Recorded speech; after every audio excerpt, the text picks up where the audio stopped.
ያው ሰሞኑን እንደሰማነው ከደቡብ አፍሪካ በጣም አሳዛኝ ዜና ሰምተን ነበር። ሁለት እህትማማቾች ዲቦራ እና ኦፕራ መሞታቸው ሰምተን ነበረ ባለፈው ሳምንት። አሁን የመሞታቸው ምክንያት ታውቋል እየተባለ ነው። ኦፊሻሊ በፖሊስ ባይነገርም ግን በመርዝ ተገለው መሞታቸውን እየተነገረ ይገኛል። እስቲ እንስማው እየተባለ ያለው። ያው ኦፊሻሊ ፖሊስ እንኳ ሪፖርቱን ባይለቅም ያው የነበረው ነገር መርዝ እንደተሰጣቸው ነው። ኢዝ ዴድሊ ፖይዝን የተባለው ያ መርዝ በምግብ እንዳልሆነን የተነገረን በመጠጥ እንደተሰጣቸው በኮልድሪንግ ይሁን ወይ በውሃ አልታወቀም። ያው መርዙ በውስጣቸው ተገኝቷል። የመርዙ በውስጣቸው መገኘት ደግሞ አስክሬን ፍሪጅ ውስጥ ሲገባ ፍሪጁ አልወሰደውም፣ መቀዝቀዝ አልቻለም። ስለዚህ ሰውነት ከባድ ሁኔታ ላይ የነበረው የልጆቹ ሰውነት እና ከዚህ አንጻር ያው ፖይዝን እንደሆነን የተነገረን። በጣም የሚያሳዝን ነገር ነው። በጣም የሚገርም ነገር ነው።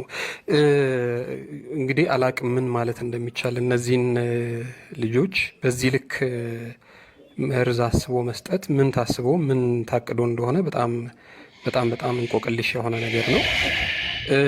እንደው ምናልባት የሚጠረጠር ሰው ይኖር ይሆን እንዴ? እንግዲህ ስንሰማ ቪዲዮም ላይ የሽኝት ፕሮግራሙም ላይ ስናይ ወላጆቻቸው በጣም ሰላማዊ እንደሆኑ ያ ሁሉ ህዝብ ወጥቶ ደም እንባ እያለቀሰ የሸኛቸው ቤተሰቦቻቸው እናት አባቷ በጣም ሰላማዊ ከሁሉም ጋር በፍቅር የሚኖሩ ሰዎች እንደሆኑ ነው የሰማነው። በዚህ ልክ እዚህ የሚያደርስ ነገር አላቸው ወይ?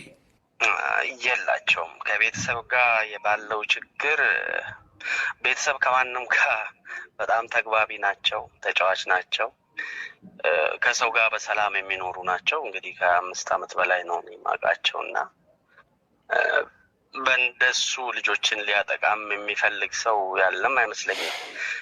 አእምሮዬም ውስጥም የሚመጣ ነገር የለም። ነገር ግን ያው እንግዲህ ያልተረጋገጠ ነገር ይሆንብኛል ብዬ እንጂ ያው ጭምጭምታዎች አሉ፣ ጥርጣሬዎች አሉ። እንግዲህ ያንን ፖሊስ እንግዲህ ካሜራዎችም አሉ፣ ስልኮቻቸውም አሉ። ስልኮቻቸውም እንዳሉ ነው፣ ማንም የነካ የለም። እንትን ላፕቶፖቻቸው አሉ።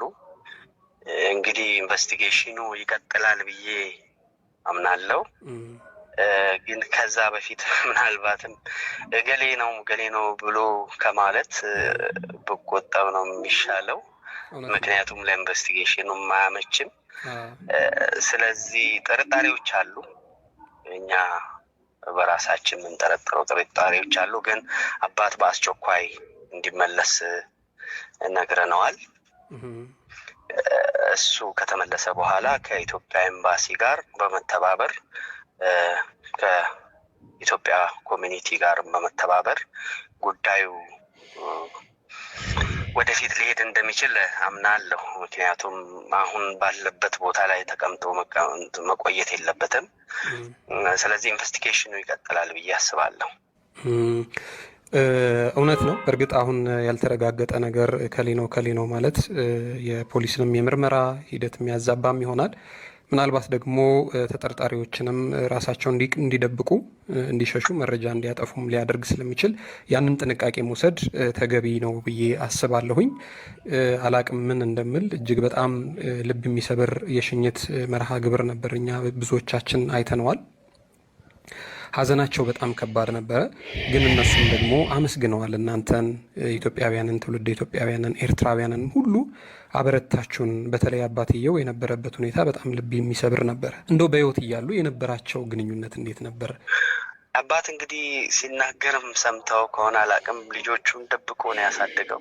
ልጆቹን በጣም ክሎዝ የሆነ ቦንዴጅ ነው ያላቸው።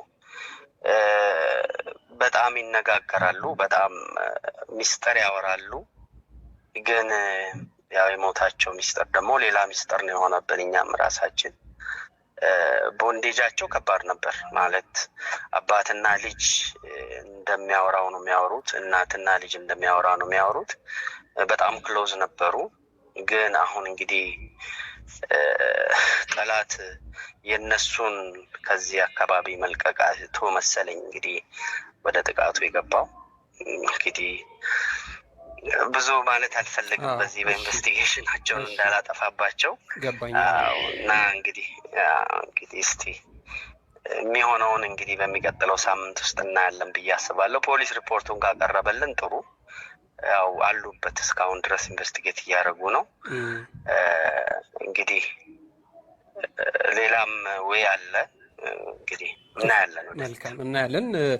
ግን በመርዝ ተመርዘው መሞታቸውን ግን ያው ኦፊሻሊ በእርግጠኝነት መናገር የምንችለው በመርዝ ተመርዘው እንደሞቱ ነው።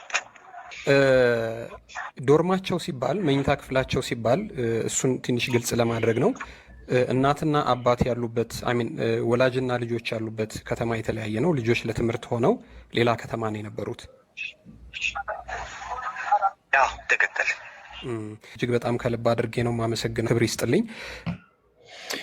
ያው እንግዲህ እንደሰማችሁት ነው። በጣም በጣም በጣም ልብ የሚነካ በጣም የሚያሳዝን